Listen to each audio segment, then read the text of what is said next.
So far, the 2020 presidential race has been far from predictable, but one certainty is that election night will be nothing like 2016. We have to realize that we're not going to have a decision by 11 p.m., by the end of prime time. It's just not going to happen.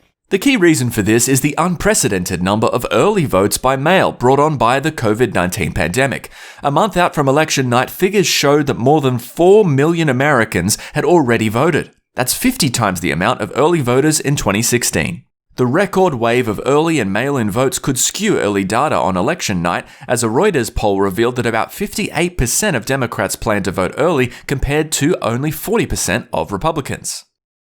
This means that it is likely that more Republicans will show up to vote in person on Election Day, skewing exit polls and potentially revealing an inaccurate red wave in favor of Donald Trump. And will you pledge tonight that you will not declare victory until the election has been independently certified? President Trump, you go first. I'm urging my supporters to go into the polls and watch very carefully, because that's what has to happen. I am urging them to do it. And I am urging my people. I hope it's going to be a fair election. If it's a fair election, I am 100% on board.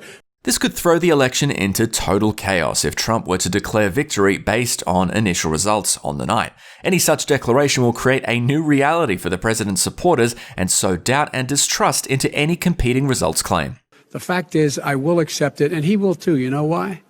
Because once the winner is declared, after all the ballots are counted, all the votes are counted, that'll be the end of it. That'll be the end of it. And if it's me, in fact, fine. If it's not me, I'll support the outcome.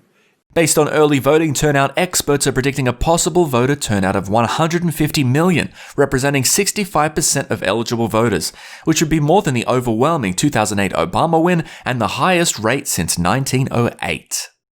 The sheer number of votes to be counted will be unprecedented, and it will simply be impossible to count enough votes to create an accurate winner forecast on election night.